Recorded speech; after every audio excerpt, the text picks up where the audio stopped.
기적이라는 것이 우리의 삶에 너무 필요하잖아요. 여러분 오늘 기적을 경험하셨습니까? 경험하지 않으셨습니까? 전 여러분 기적 경험했다고 생각합니다. 왠지 아세요? 오늘 무사히 여기 오셨어요. 목사님 나는 그냥 늘 오던 대로 온 건데요. 아니요. 우리는 어떤 위험한 상황을 겪고 난 다음에 그것을 극복한 것을 기적이라고 해석합니다.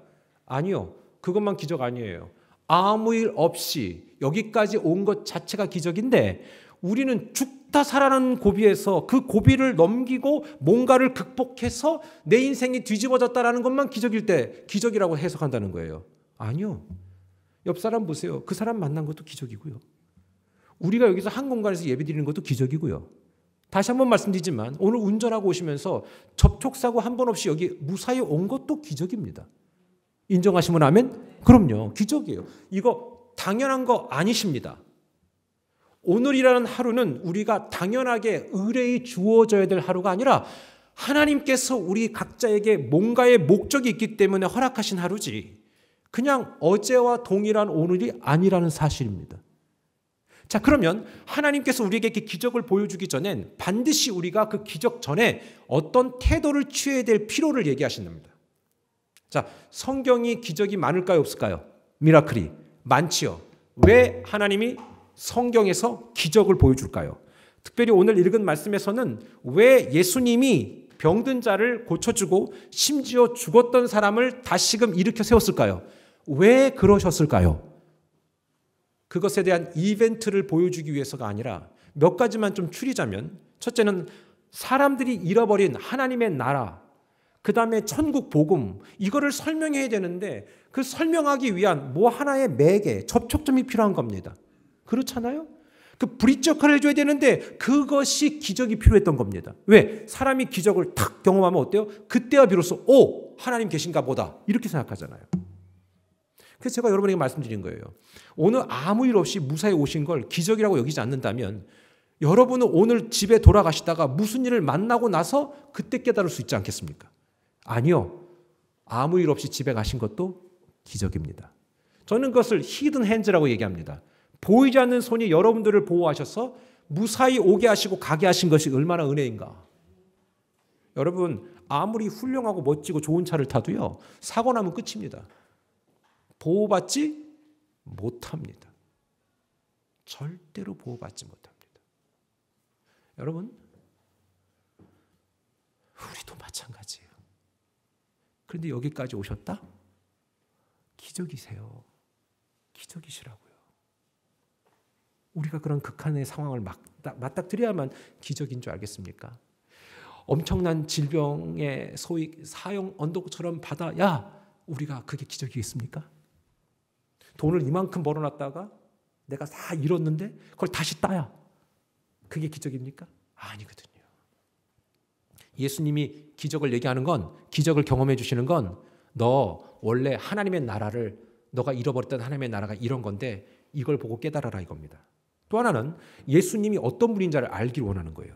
예수님은 정말 성격 좋은 선지자도 아니고 선생님도 아니고 예수님은 하나님의 아들이요. 그 다음에 하나님으로서 이 땅의 모든 근원적인 문제들을 해결하기 위해 이 땅에 오신 분이라는 걸 깨닫게 해주려고 그 기적이라는 이벤트를 통해서 알려주시는 거예요. 또 세 번째는 우리가 하나님과 어떤 관계인지를 깨닫게 하는 거예요. 여러분 하나님을 모른다는 것은, 내가 하나님의 자녀이기를 원하지 않는다는 것은 이 땅의 수없이 많은 문제들에게 내가 휩쓸려서 그 문제를 통해서 하나님을 못 보고 계속 나이만 들어가다가 결국 하나님 없이 죽게 되는 인생을 양산해내는 게 그게 바로 사탄의 목적이라는 겁니다. 그러나 그것이 아니라 너가 원래 하나님의 자녀로 지음받았는데 그걸 잃어버렸다. 이 기적을 통해서 네가 좀 알았으면 좋겠다 이겁니다.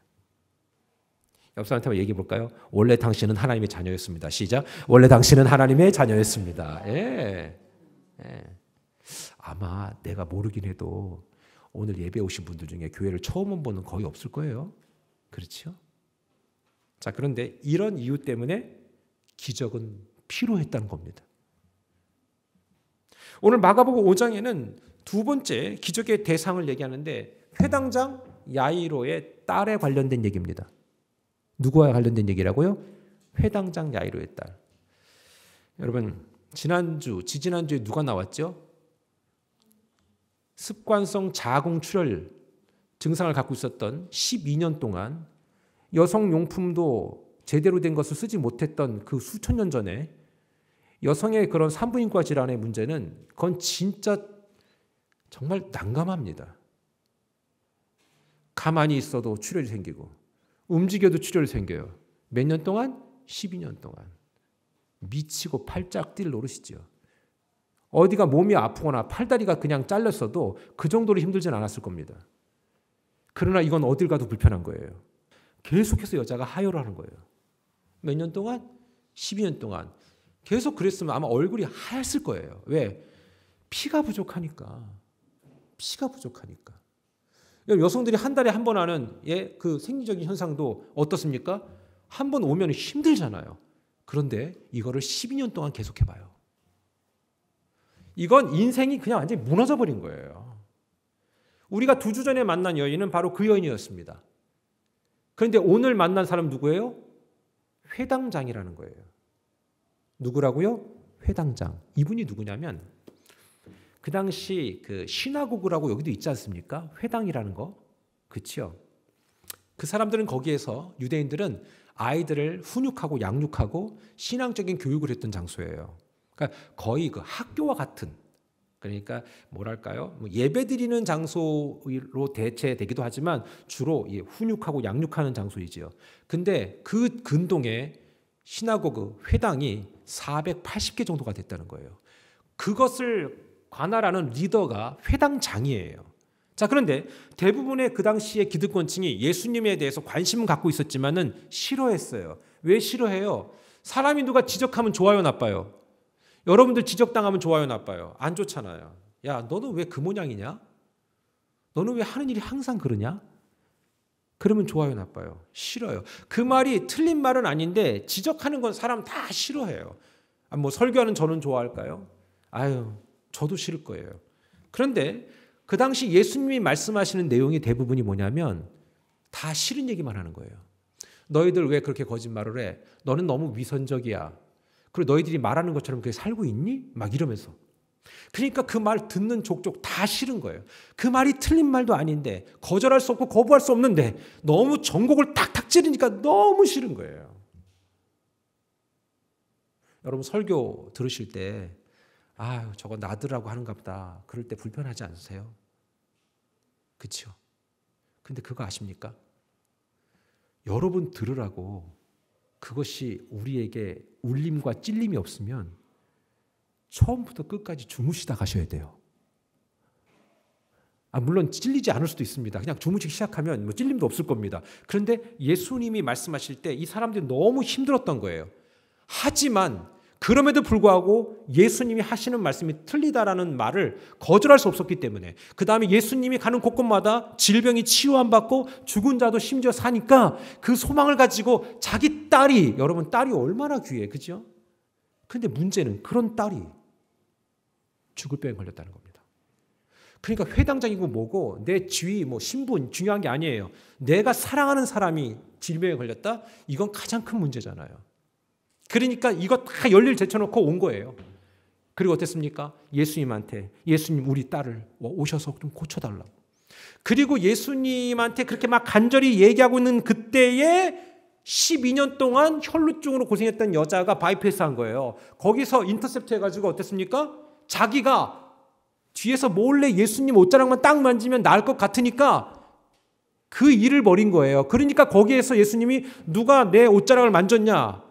내게서 능력이 나겠다라고 얘기하니까 어때? 사람들이 아니요. 사람들이 하도 많으니까 스치다 그렇게 일어난 겁니다. 예수님 그거 아닐 겁니다. 예수님 아니다.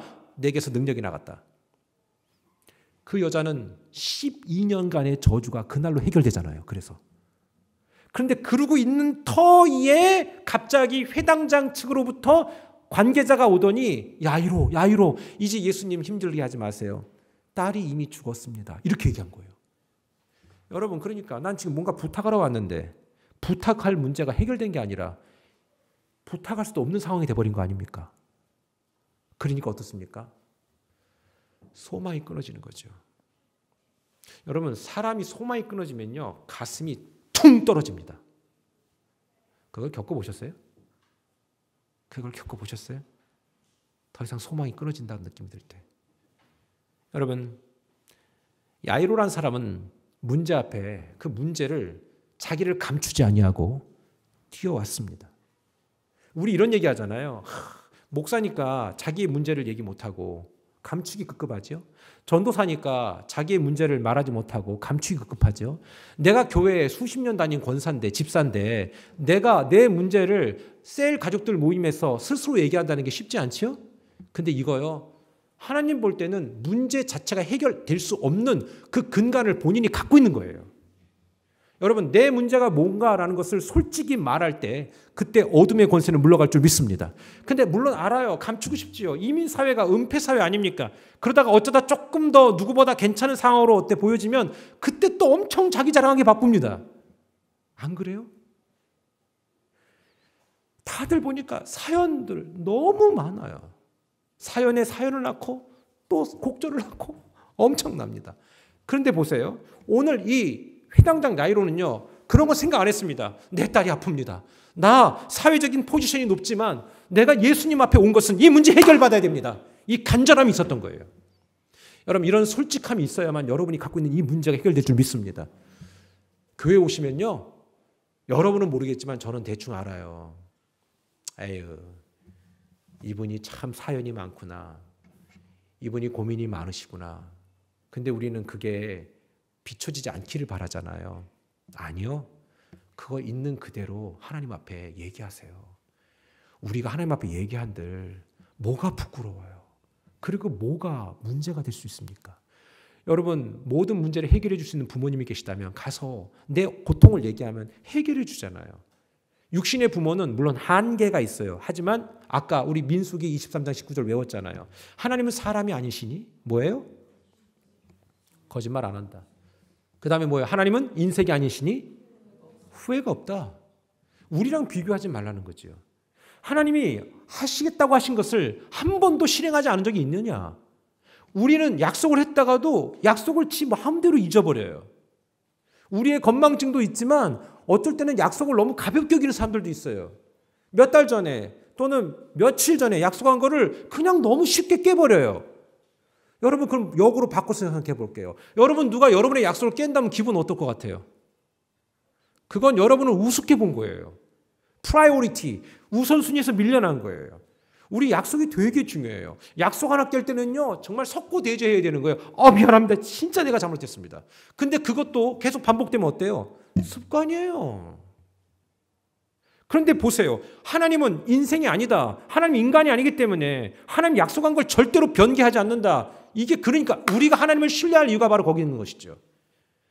저도 하나님을 내가 믿고 따르는 이유는 그분은 단 한 번도 저를 실망시킨 적 없어요. 왜? 내가 그분을 실망시켰고 그분을 아프게 했던 적은 뭐 숱하게 많지만 수도 없이 많지만 그분은 항상 동일하셨어요. 그래서 그분은 신뢰할 만한 거예요. 근데 여러분 이거 아십니까? 이런 은혜가 언제 깨달아져요? 사람한테 엄청 상처받아봐야 깨달게 되는 거예요.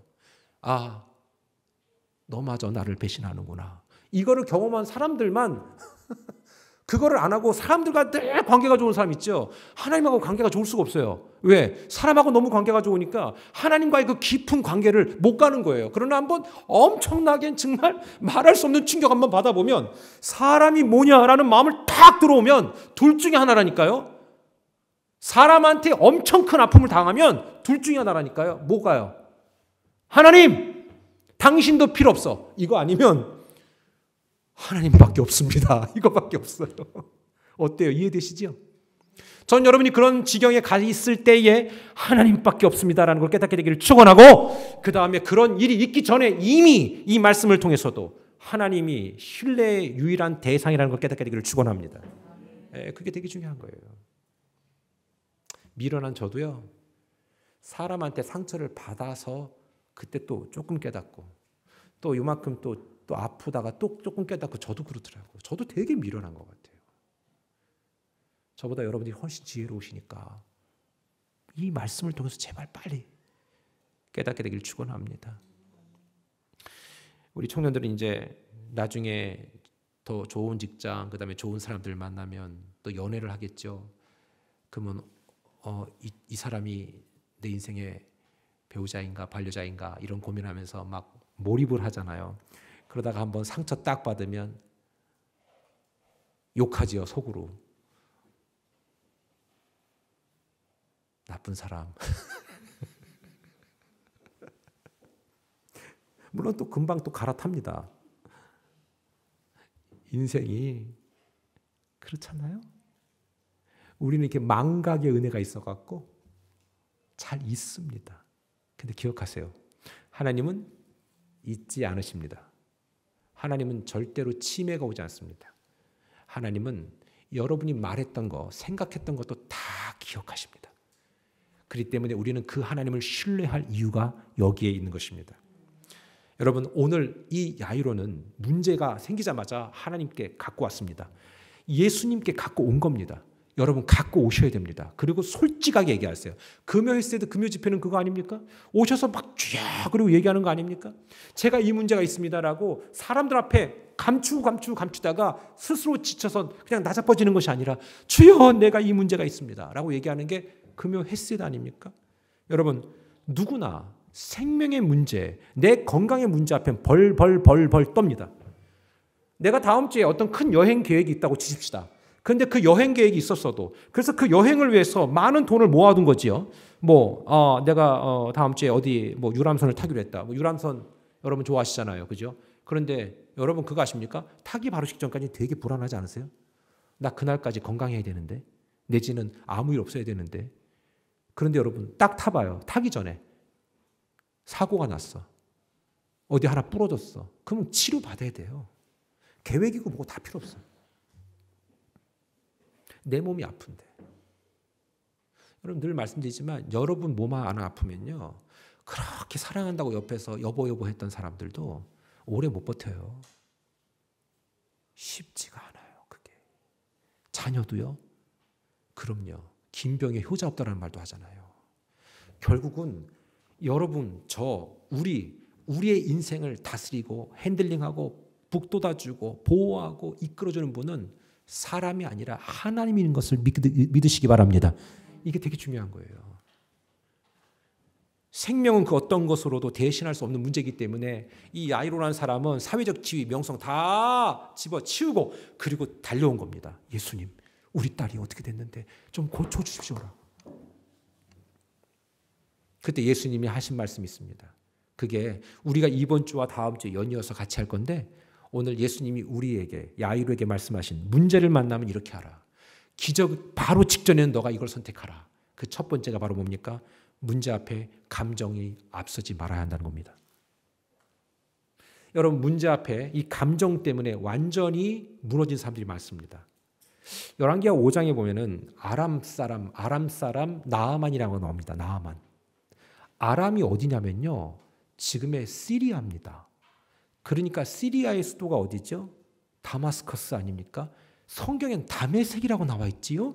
그러면 아람이라는 나라는 그 당시, 시리아는 지금은 사실 이스라엘이 전체를 다 휘짓고 다니지만, 여러분 시리아는요 그 당시 정말 대국입니다. 예?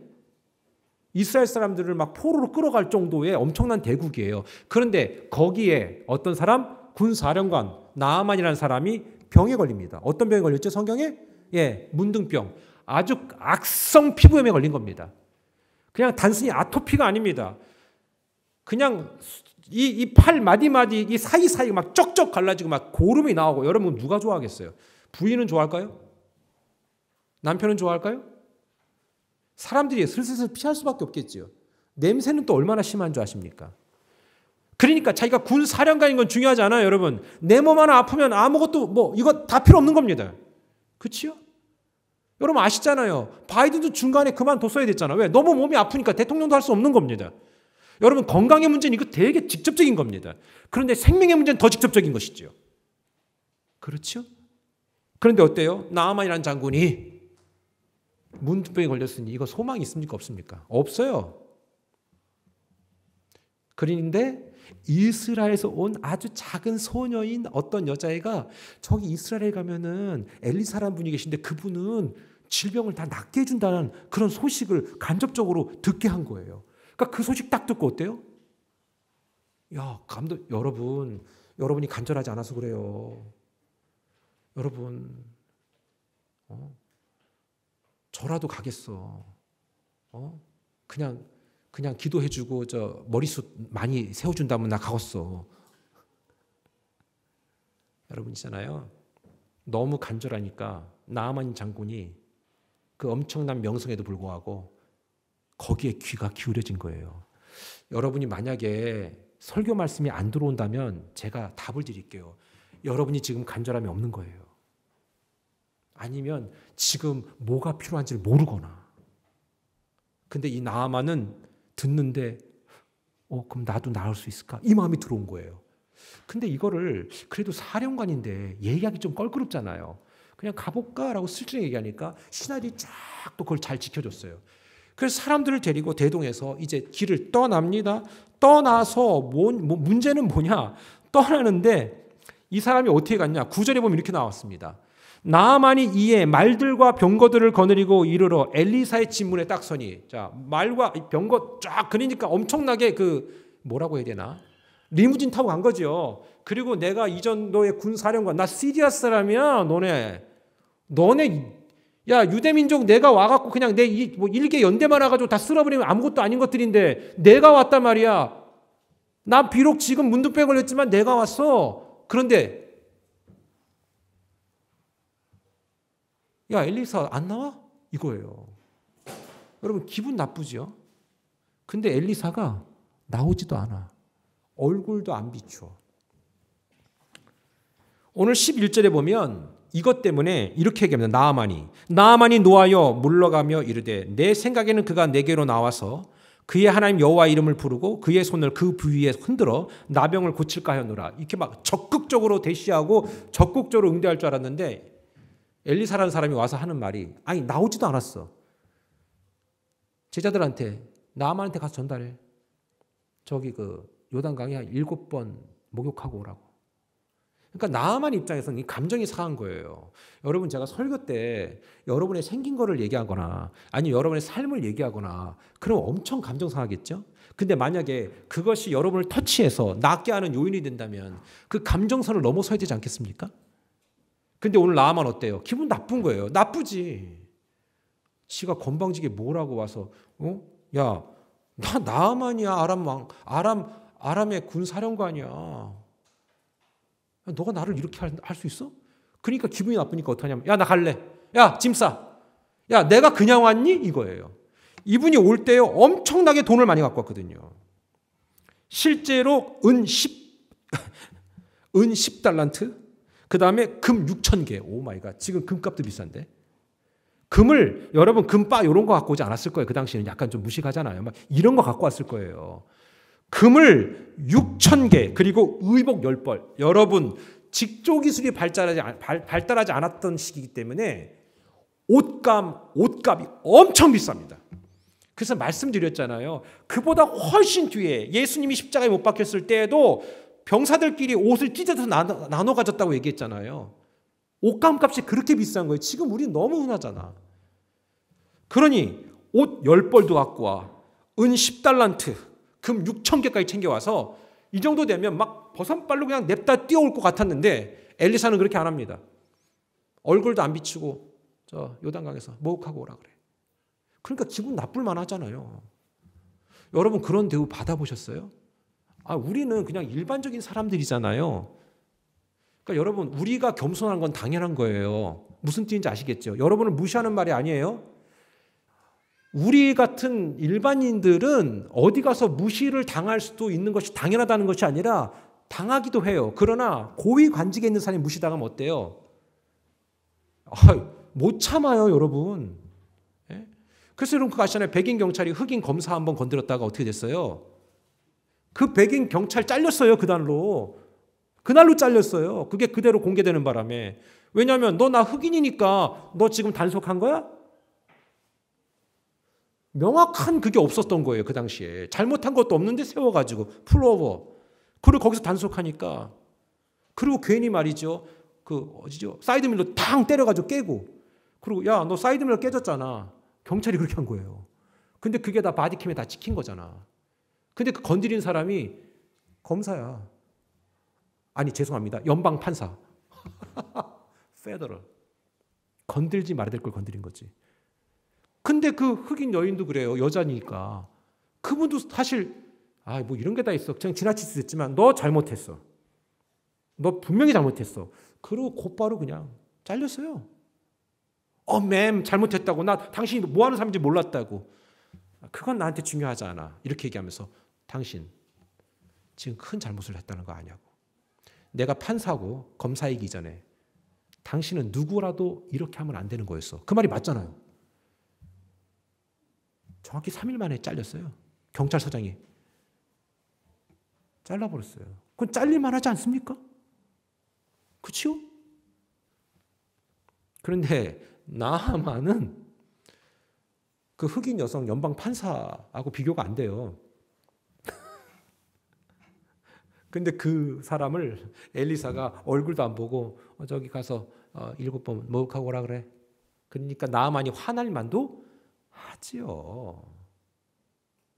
이제 아시겠습니까? 됐다 그래. 나 안 해. 나 됐어. 나 집에 갈래. 이렇게 할 만도 하지요. 그런데 여기 보면 이 감정의 고비가 있을 때 옆 사람이 어떻게 해주냐가 중요한 것 같아요. 옆에서 그러니까 모든 것이 다 맞아떨어진 거지.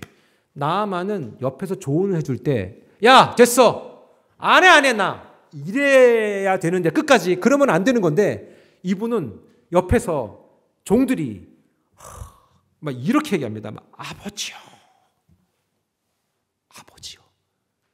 그러니까 종들이 하는 말이 막, 아버지, 할 정도로 막, 제발 이것만 넘기시면 되는데, 왜 이거를 못 넘기십니까? 야, 너 생각해봐. 나 나만이야. 그런데 얼굴도 안 비쳐? 아니, 엘리사가 다른 거, 그보다 더 힘든 거를 하라고 해도 하셔야 되지 않았겠습니까? 지금 이 문둥병 어떡할 겁니까? 이거예요.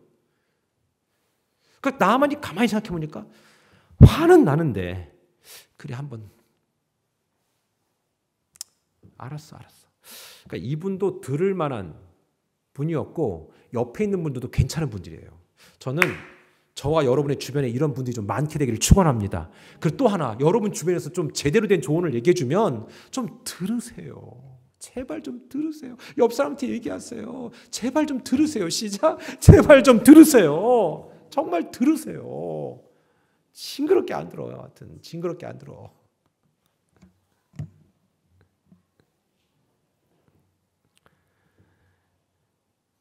들으니까 이 감정의 고비에서 나아만이 어떻게 됩니까? 요단강의 물에 들어갑니다. 그리고 어때요? 병사들이 보는 앞에서 치욕스럽다. 저것들이 내가 뭐하고 있는다고 생각할까? 뻘짓한다고 생각할까? 그래도 한번 가보자. 순종해보자. 아니, 한 번은 해. 2번도 하겠어. 3번까지는 어떻게 해보겠어. 3번 넘어서면 자존심에 문제가 생겨요. 야, 이거 내가 또 해? 여러분, 그러니까 저와 여러분이 기적을 경험하려면 여러분 자존심 구겨지고 찌그러지고 찢어지는 상태까지 갔을 때도 낙심하면 안 되는 거예요. 이게 중요한 거예요. 안 해나 다 필요 없어. 이거를 넘어서셔야 된다는 얘기죠. 저는 저와 여러분이 그런 기적을 불러오는 그런 입술의 고백이 있게 되기를 축원합니다. 여러분, 기분 나쁜 걸 얘기 한번 해볼까요? 저 말고요.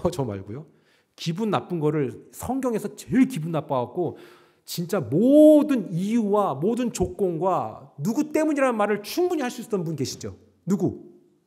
누구? 예수님 말고 두 글자. 바울? 바울도 있고. 그렇지. 저는 성경 전체를 통틀어서 정말 이분처럼 억울한 분 없다. 요셉이야, 요셉.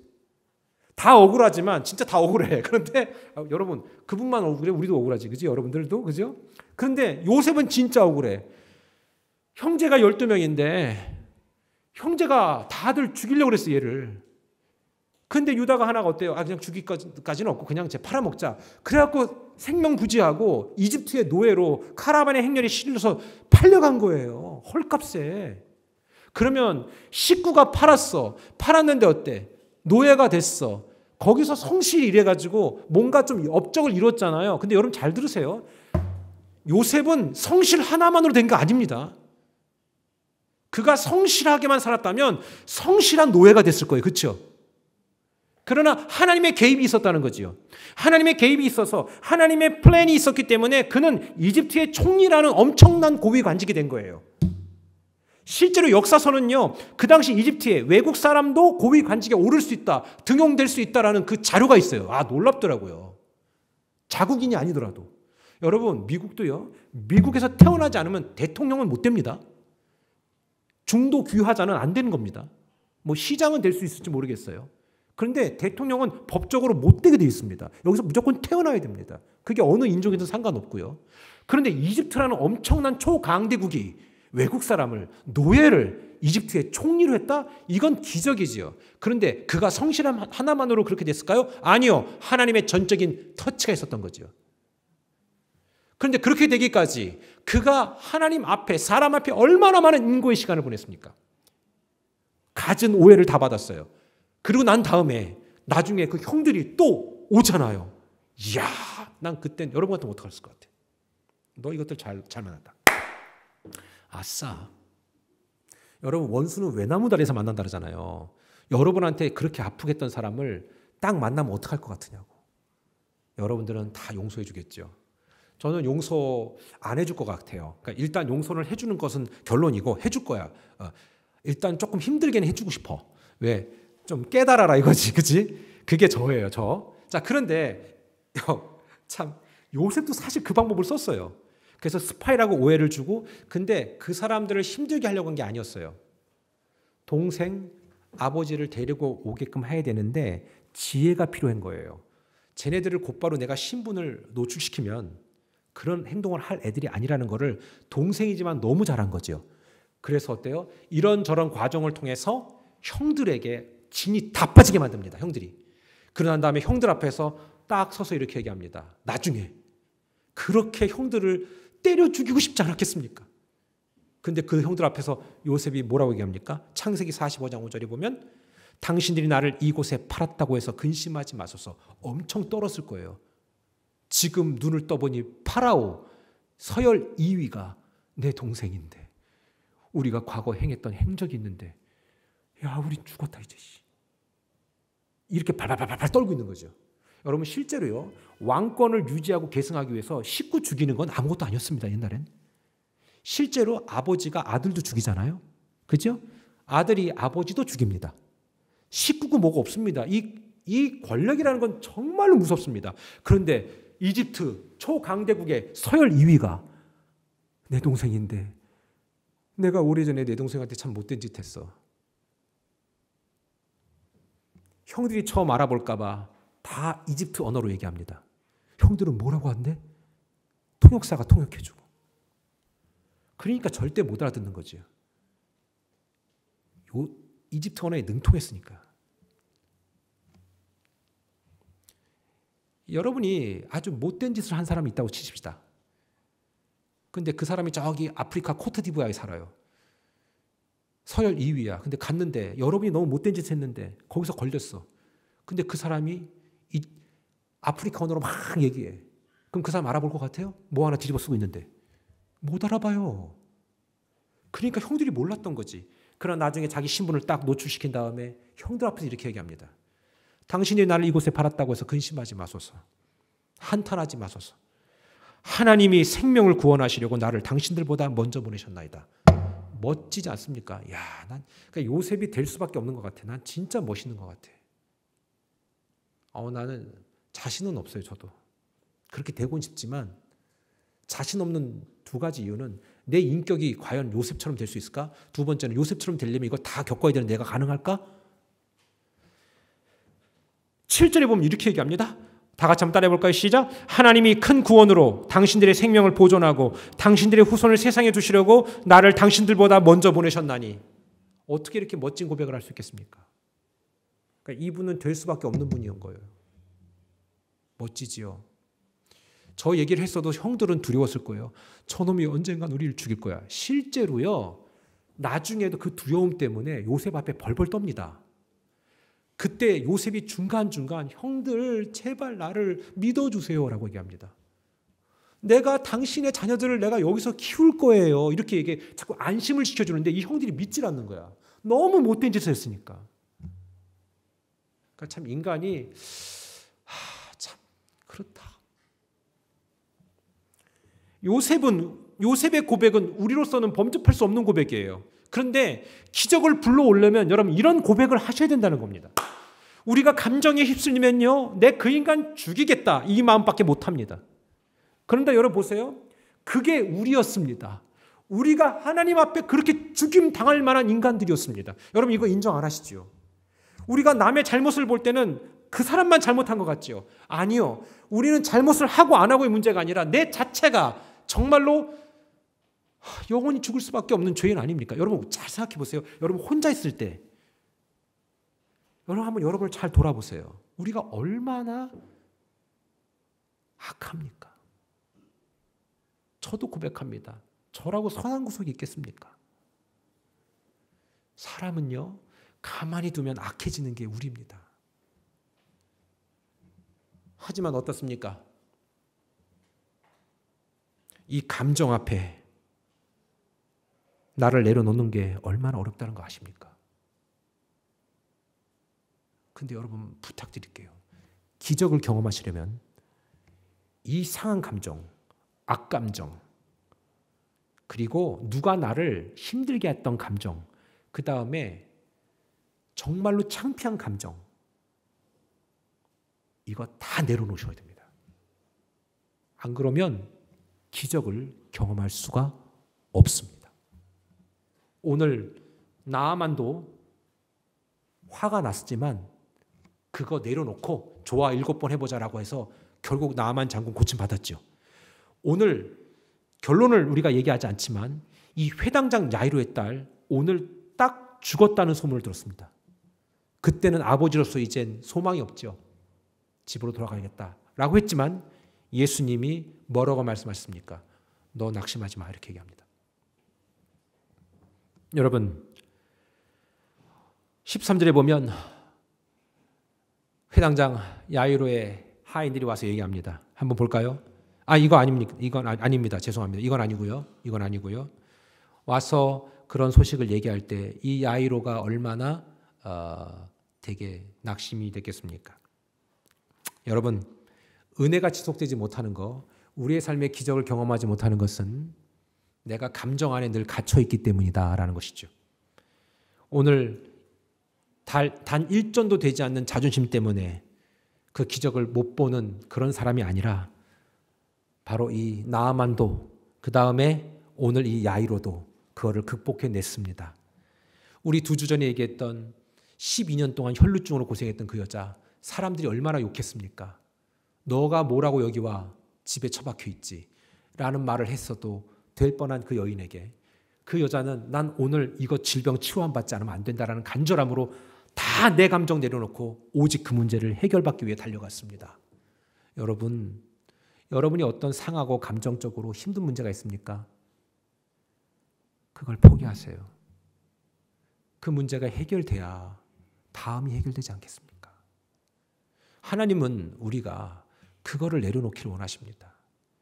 맨날 내려놓음이라는 책을 잘못 읽어갖고 하던 일을 그만두거나 내지는 조금 힘들면 좀 줄여달라고 얘기하거나 그게 아니라 나의 어두움을 내려놓고 나의 더러움을 내려놓고 나의 악함을 내려놓고 나의 자존심을 내려놓고 하나님 앞에 나아가는 겁니다. 부부끼리 싸워도요 그날 밤을 넘기면 안 되잖아요. 근데 여러분 그거 아십니까? 그렇게 가까웠던 침대도 부부끼리 싸우면요 엄청 멀어집니다. 등판의 열기가 다 느껴질 정도로 아주 썰렁해집니다. 그러나 어때요? 그거 여보 내가 잘못했어. 아니면 별 문제도 아닌 것 같고 우리가 싸운 것 같아. 이 말 1000마디 떼는 게 얼마나 어려운 줄 아십니까? 근데 이건 대체로 남편들이 해줘야 돼. 근데 그렇게 용기 있는 남편이 몇이나 있을까? 여러분 그 감정이 진짜 복된 거를 넘어가지 못하게 우리를 자꾸 막는다는 거예요. 근데 이거 되면 아내든 남편이든 누구든 기적이 일어나는데 이거를 못하면 평생 계속 쳇바퀴 돌듯이 그렇게 사는 겁니다. 전 여러분이 그런 용기가 있게 되기를 축원합니다. 말씀을 정리하겠습니다. 저는 이 그림 한 장을 보면서 혈루증 여인이 예수님의 옷자락 하나만 만지면 좋겠다라고, 이거 되게 심플한 그림인데 난 너무 은혜 받았어요. 저 작품 하나를 보면서, 작품도 아니지, 저 간절함으로 딱 잡는 거지. 소극적이지만. 그러나 저 여자 12년의 모든 어두움이 풀렸잖아요.